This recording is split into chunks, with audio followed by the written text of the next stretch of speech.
going back in? There's still men out there. God damn.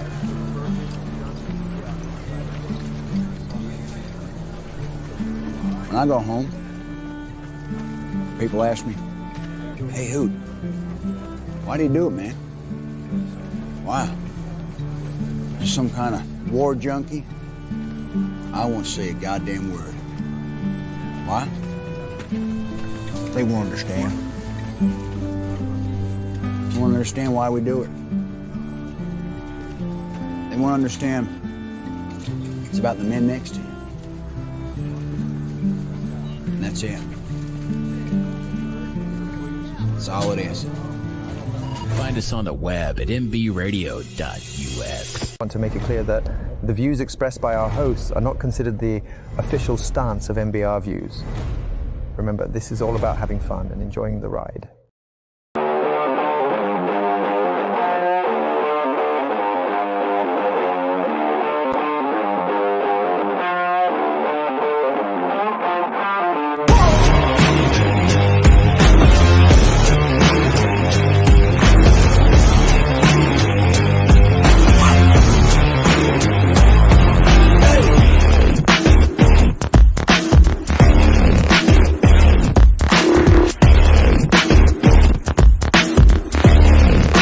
Good knowing exactly where to go with the football.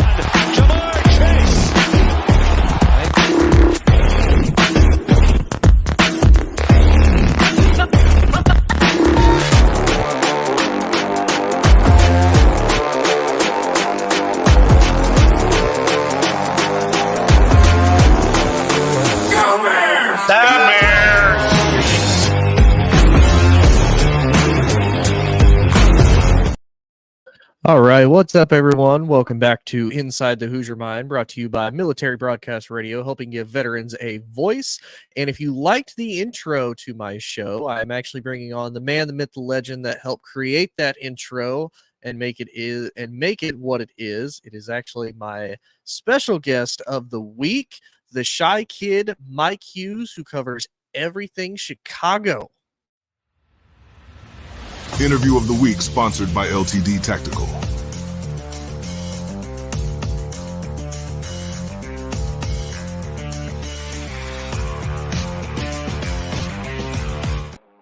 All right, here he is himself. Mike, how are we doing, buddy? Welcome What's on up, the baby? show. How you feeling, man? Hey, I'm feeling great. It's hot. It's the summer. And you know what else we got? Be less than a month away from NCAA 25 coming out. You know how I feel about it, Tone. Horns down all the way. We're not allowed to have fun anymore. So, I mean, we got Archie Manning's not in the game. No horns down. What game even is this, Tone? This ain't the game I grew up on.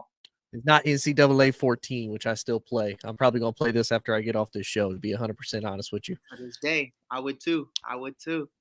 But we got a little bit to dive into today. Is obviously the offseason for a lot. I know for anybody that doesn't know, Mike is a huge Bulls fan. He covers everything Chicago. So he is actually also watching the NBA draft while he's doing this show currently to see what his Chicago Bulls do.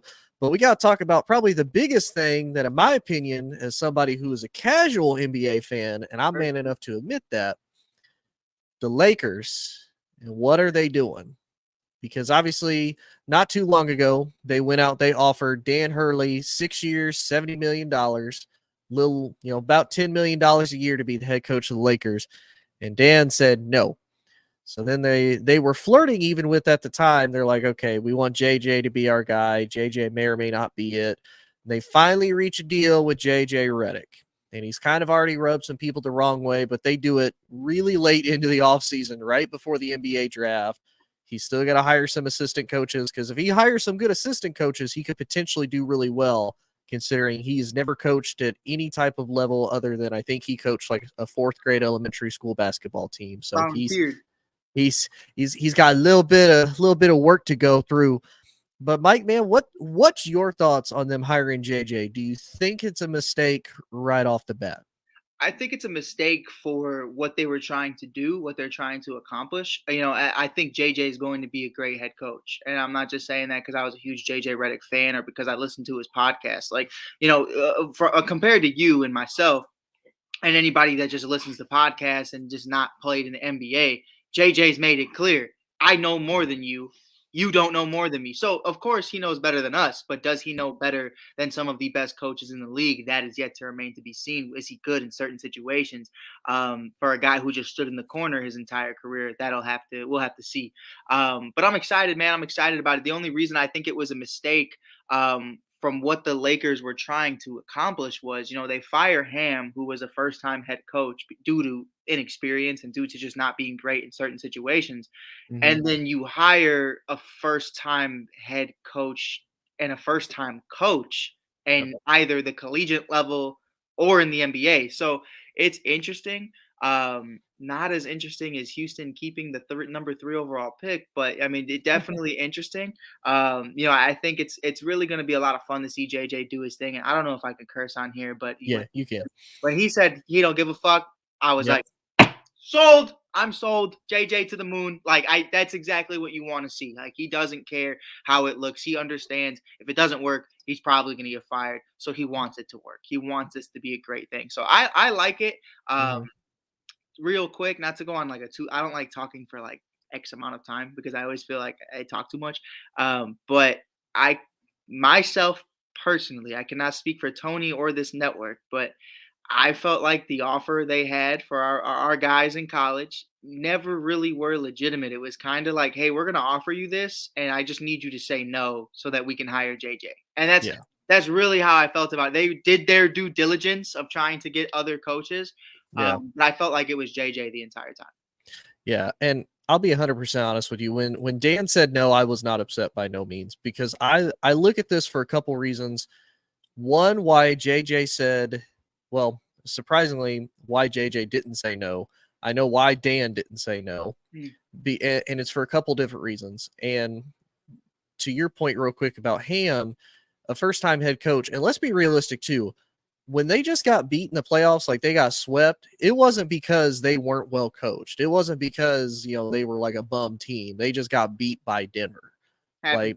It wasn't like they were just going out there getting trounced and losing by like 30, 40 points. Right. They were losing close games. So the fact that people are like, well, Darvin Ham wasn't a good coach. I mean, you're not wrong, but the fact that he still managed to get them to that point and they just get swept because they just get beat by a better team, says a lot about his ability to coach. Yeah, Now, I felt like it was a lot of it was like if you watch Lakers games, which I don't watch a lot of them, but I watch, especially in the playoffs or towards the second half of seasons, I watch a lot of them. And a lot of the time you're seeing Bron be a player coach. I see Bron with the clipboard in his hand, with the whiteboard, drawing up a play in the late game situations. And I think that was probably what frustrated him the most was and I felt like Bron throughout his entire career, even with Ty Lue, there are times where he disagrees with you and he's going to do it his way. Give me the fucking clipboard. And he just draws it up himself. We've seen Giannis do that before.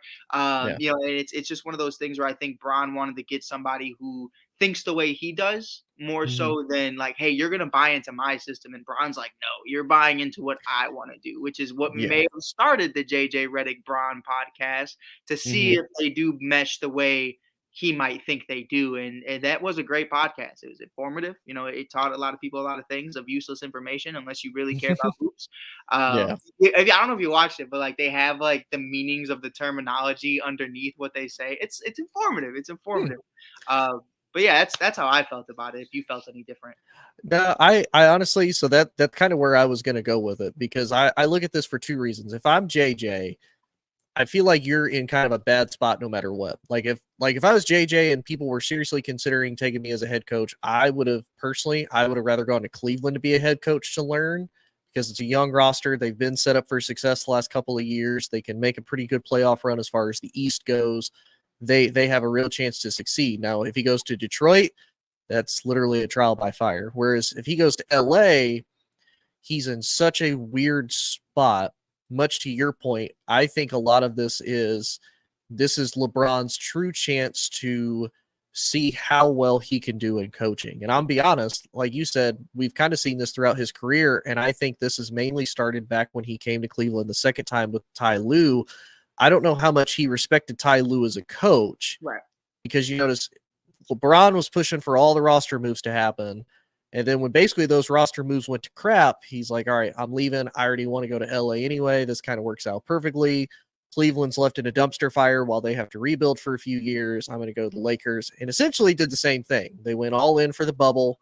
They get their championship, and now the Lakers have been kind of rebuilding. Now they've been able to get some guys with Rei Hachimura, Austin Reeves. They have some dudes, but if I'm JJ, like I'm kind of sitting here, okay, because immediately the first thing that this front office wants at minimum is you got to make a championship appearance. You can't even just get to the Western Conference Finals. You got to win a championship. And even then, ask Frank Vogel, you're not safe as staying the Lakers head coach, even if you win a chip.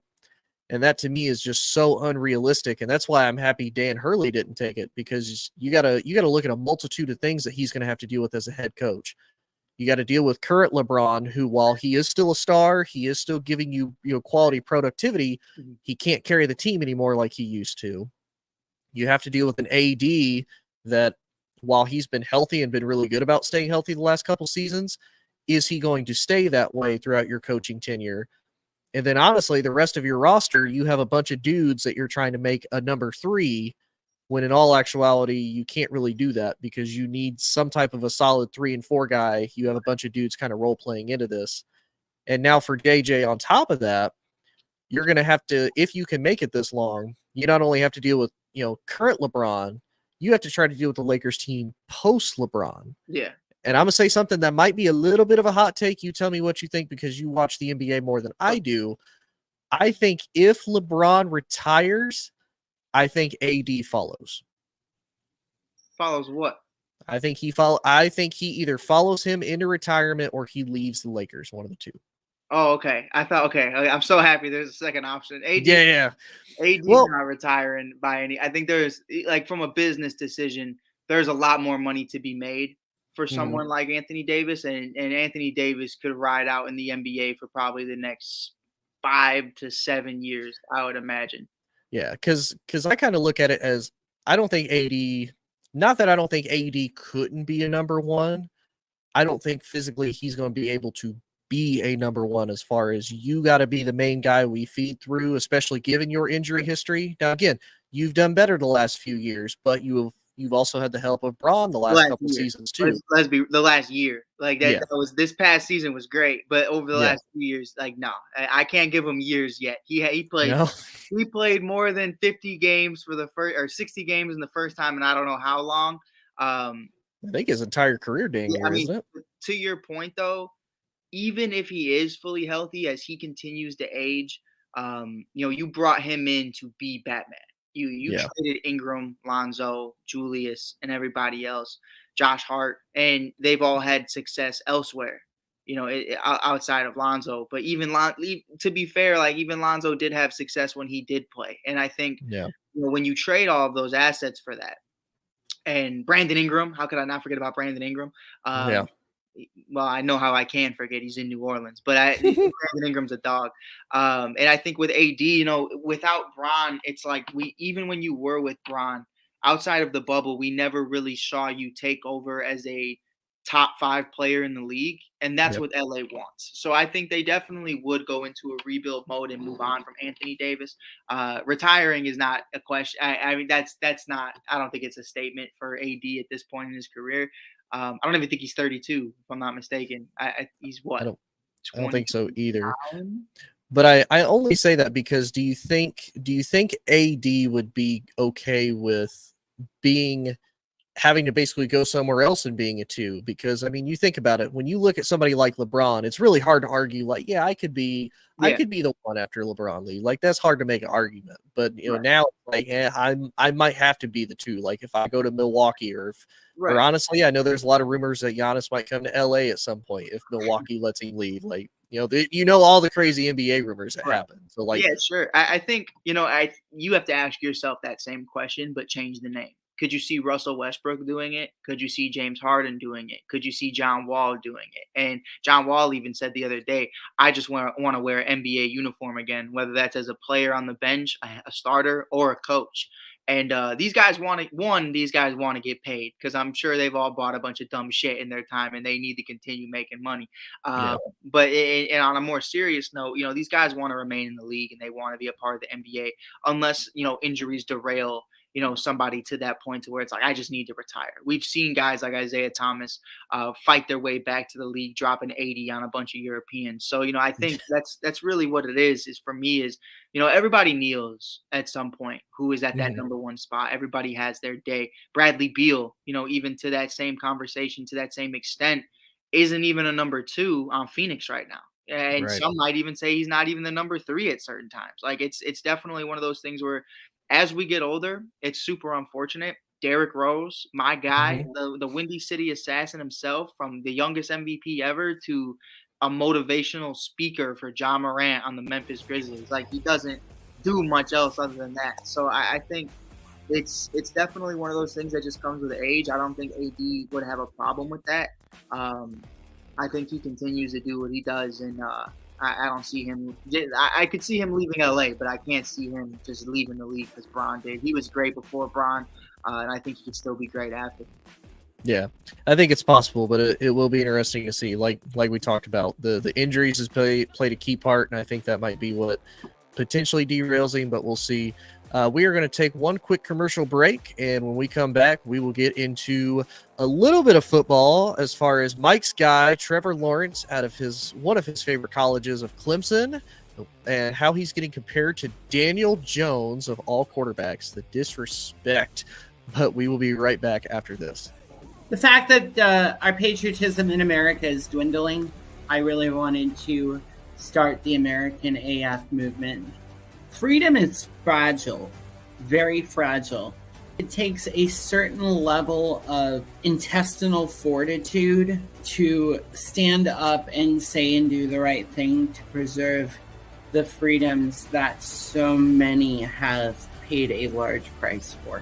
About being in the military, and that recruiter said, it's not Biden's army, it's your army, it's his army, it's his army, it's all of our army. American tactical. American as f***.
Department of Veterans Affairs.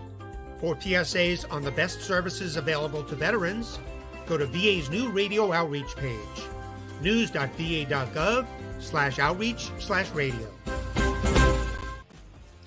All right, we are back for the second half of the show, and we're going to talk Mike's guy, the guy that has been touted as the generational quarterback, at least this coming draft. Well, this past few drafts, we've had all sorts of different types of guys come in as far as the generational guy. We've had Peyton Manning, we've had Andrew Luck, we've had RG3. Now we get to kind of modern day, and we get Trevor Lawrence. And so for anybody who doesn't know, I'm going to read these stats off real quick for you guys. Hold on, bro. You didn't say Caleb Williams is crazy. Damn. No. Hey, we don't know how Caleb's going to be Damn. yet. We don't know how Caleb is going to be yet. I know. We gotta wait for him to get there. We gotta wait for him to get there. I know. But so to compare the first 48 starts for Trevor Lawrence to Daniel Jones is pretty crazy. So for Trevor Lawrence, his total yards in the first 48 starts, he has 12,204 total yards, 66 touchdowns to 35 interceptions. He's lost 20 fumbles with a passer rating of 85.5. Daniel Jones, on the other hand, has 11,992 yards in total yardage, 64 touchdowns, 33 interceptions, 21 fumbles lost, and a passer rating of 85.4. So with the exception of some, maybe a couple more touchdowns here or there, a couple more interceptions are not here or there, and the difference of about 300 yards or so, they've had a really similar career up until this point. Obviously, Trevor just got paid a ton of money. Daniel Jones got paid a ton of money last year and is actually making about $40 to $45 million. So, Mike, let me ask you, because you have watched Trevor Lawrence for a long time, just like I have. You said you even watched him coming out of high school, going into Clemson. He had big shoes to fill as far as filling in for Deshaun Watson after he left, and actually took Clemson to a national title his freshman year and ended up helping them win. So, Mike, what's your thoughts on this? He's being compared to Daniel Jones of all quarterbacks. I think it's accurate. I think it's really, listen, I'm not trying to act like this huge meat rider of Trevor Lawrence, but we're the same age. And I played football in high school. So Max Prep Sports, if you watch any Max Prep Sports highlights, anything like that, House of Highlights, wherever, guys like Ja, guys like Zion, guys like Trevor Lawrence and Justin Fields. Those were my guys. That's my graduating class. So I want to say that first and foremost. I'm not just one of those guys that's like, I've watched him since Pee Wee. Like I really have. Like I've seen him all the time as some of the best guys to do it in my class and in my graduating year. So I have gotten to watch Trevor Lawrence a lot. And I even loved the QB1 show that Justin Fields was on. Or whatever, I forgot the name of the show that he was on, but him and Trevor Lawrence even had like a competition going back and forth. And why I thought it was so interesting when you pull up this stat right here is because you're getting paid. There's two differences to why both of these quarterbacks got paid. One is a bad financial decision, and it's just because you don't know what you're doing as an organization in the New York Times. Number two is, on the other hand, based off of potential. I think they're looking at what Trevor Lawrence can be and hoping that he can become that once again. That prolific guy who's going to take you to the promised land, the national champion freshman out of Clemson with Dabo Swinney that just made waves and looked like the next Andrew Luck, looked like the next Peyton Manning. I mean, he looked like he was made in a laboratory. He still does. He's got a beautiful wife as well, and they have a beautiful dog, and they have a beautiful story. I mean, he's what you want out of a franchise quarterback. Unfortunately, what we've seen from the two thus far is very similar. And I think that's the more interesting conversation for me, is really breaking down why that is. Daniel Jones is a shit-ass quarterback, period. Yes. But he also hasn't had weapons offensively outside of Darren Waller, and he is a horrible rapper now that is retired from the league. So Saquon Barkley, sure, but like that's not an offensive weapon that he's going to be able to help with his passing game. That's going to help him go from 11,000 to 15,000 just due to a couple guys. You know what I mean? Like that's really what it comes down to. Trevor, on the other hand, I can't really say the same thing for him anymore. I mean, you bring in Christian Kirk, you bring in Calvin Ridley, you bring in Evan Ingram, Travis Etienne. Like, he has weapons. He has a decent offensive line. He has a solid defense, a better coaching staff. Yes, we understand what his rookie season was with one of the worst NFL coaches of all time, without a doubt. But, it's definitely one of those things for me where the stats don't lie. The stats don't lie, and this is what it is at the end of the day. So I think until you start winning meaningful football games, until you start showing us that you're an MVP caliber player, that's when you start to have a change of heart to maybe this contract doesn't look as bad. You are getting paid more than Lamar Jackson, a two-time MVP. You are getting paid more than Patrick Mahomes, who, three-time Super Bowl champion, multi-time MVP? Yep. I mean, that's I understand how the market works. I'm not an idiot. You know what I mean? It's just going to continue to climb and climb, even if you're undeserving of guys to be compared to. But when you look at this and say, nah, bro, you can't make those comparisons. Yes, I can. Because neither of them win games, meaningful games. And both of them have damn near identical stats. So it definitely is, to me, one of those things where, Daniel Jones gets paid what he gets paid because they don't understand what they're doing as an organization.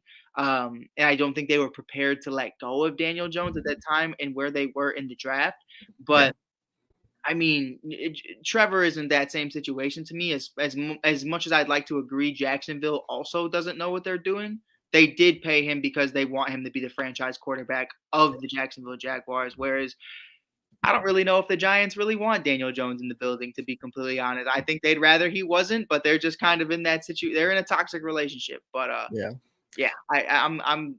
How do you feel about it? Because I'm kind of just like, it's not wrong, but it's not right.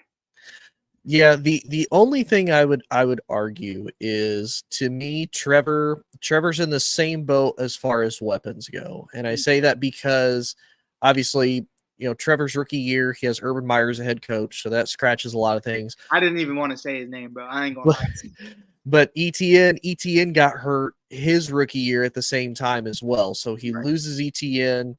When he comes back, Etienne is essentially playing what would be his rookie year with Trevor. Trevor's already ahead of the game as far as he's used to the speed of it. He's used to getting the hits. Yes, they get Calvin Ridley, but he only has him for a year. And then they plunder signing him this offseason, and he ends up signing with the Tennessee Titans in the division with him.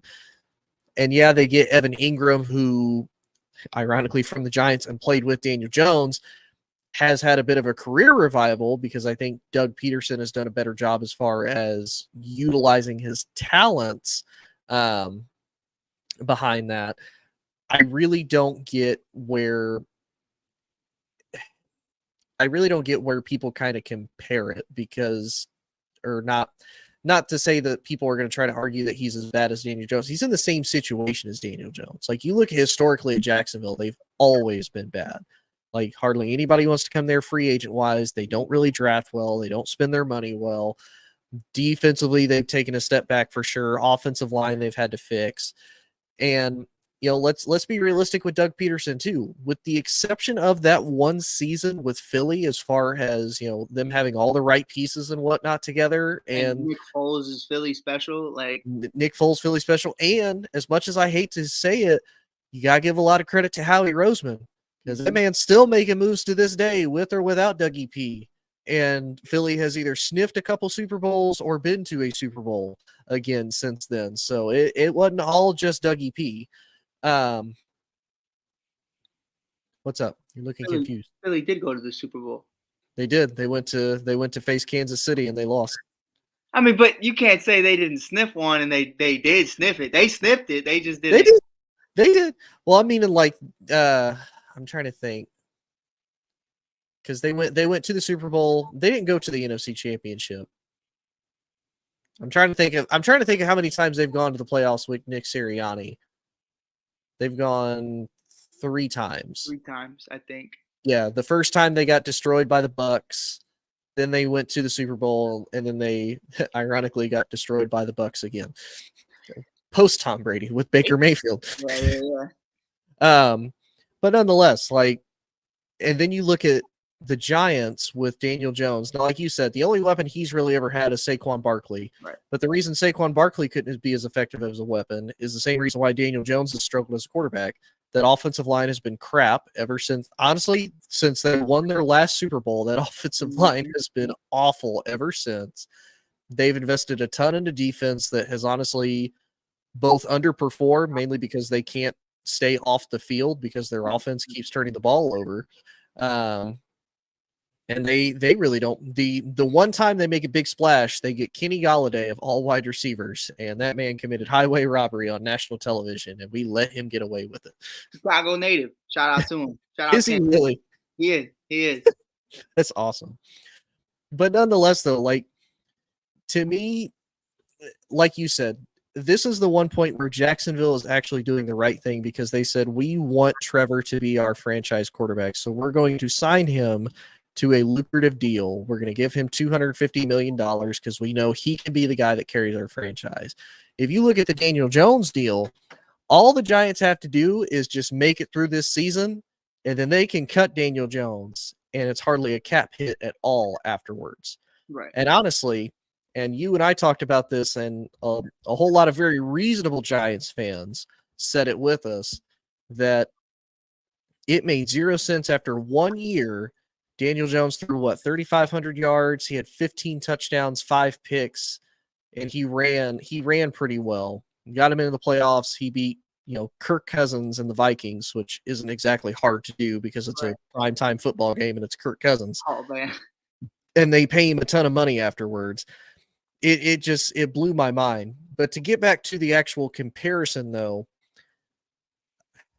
I'm in the same boat with you. I get why, because the statistics don't lie. They've both had multiple head coaches. They've been in pretty bad, at least within the last 10 years or so, they've been with bad organizations, bad management, and neither one of them can seem to really get out of it. I think for Trevor, the reason why he gets more grief than anything is the Giants have been so bad for so long. Even when they had Eli and they turned the reins over to Daniel Jones, everybody's like, well, the Giants have been bad. For Trevor, because they put that title of he's a generational guy, look at what he did at Clemson, he's a generational quarterback, he should be able to carry a team like the Jags. I'm going to make this argument. How many guys have we seen that were really good in college, like really good, go into the NFL? It's hard to carry a bad NFL team because you're having to go against other top dudes in the league. Like you look at Colt McCoy with Hughes in Texas. He's a great quarterback. Could not carry the Browns to anything, and pretty much every other quarterback that went to the Browns. I could look in my backyard, bro. I mean, look at Justin Fields. Justin Fields is a totally different conversation as well. So it's like it's one of those things where it's just, you don't know what's going to happen until it happens. And I'm also have to rewind because what the fuck? I'm sorry, Tone, but like you're good, buddy. There's so many people getting drafted right now, and I'm just like, I'm Conor McGregor. Who the fuck is this guy? Like, I have no idea who any of these people are. So it's like I'm trying to figure it out as I go along. But I'm with you, bro. Like I really am, and I think the consensus at the end of the day to me is building around a championship caliber quarterback. And I think the easiest way to do that, unless you are Patrick Mahomes, and even then, it's still super easy because of how team friendly his contract is really one of those things where you have to understand who you are as an organization. You have to be like, listen, I know it's an anomaly for the way Ryan Poles has gone about the way he's done it, but Caleb Williams coming into a perfect situation is due to the fact that we didn't force this upon him. We didn't make him go through the bad years. Right. Trevor Lawrence went through the bad years. We've seen Justin Fields go through the bad years. We see what happens when players don't go to good organizations, to good teams who don't build around you automatically. They fire your previous head coach after your first year. Who has that in common with him? Justin Fields. You know what I mean? And even Daniel Jones has lost a couple head coaches before. So it's like you need that continuity to be able to have success. Trevor hasn't had it. Daniel hasn't had it. Those aren't excuses for the way they've played because Trevor looked like shit against the Los Angeles Chargers. Or was it the Chargers or the Raiders? I forget who they almost the one that he actually won the playoff game. Yeah. But it was the Chargers, but he looked like crap in the beginning half. Yeah, it's just one of those things where I'm gonna walk away for a second. But they definitely need to be in a better position to where we're looking at them for the foreseeable future as like these are guys that are going to continue to have success over the years. And I just don't see that ever happening from organizations like that unless, to your point, you get that Andrew Luck, you get that Peyton Manning, you get that, you know what I mean? And it's hard to, like Trevor, Trevor was the hottest thing since pants with pockets, bro, since sliced bread, like since gorillas found out that you could peel a banana. Like that's like, it really is just like that. Thanks, Nikki. This is this is my mom's, I guess. Like it's been there since I was a kid. So no idea at all. That's sorry, Mike. Sorry, Mike. Didn't mean to distract you. I just wanted to point that out because thank you. I like that comment. That's awesome. But yeah, man, I'm interested to see what happens this year. I think this year is going to honestly prove a lot for both quarterbacks. I think it's going to prove a lot for Trevor as far as now he's got Brian Thomas at LSU. Now the third season with the Jags, so got a little bit more confidence. He's got his time for that. Can they respond to it? And Daniel Jones, Yeah, they got Malik Neighbors, but that's about all they did. They lost Saquon. They really haven't done much either as far as, drafting, free agency and whatnot. So it'll be interesting to see how they're able to do. But Mike, buddy, I appreciate you being on as always, man. Always a blast. Appreciate it.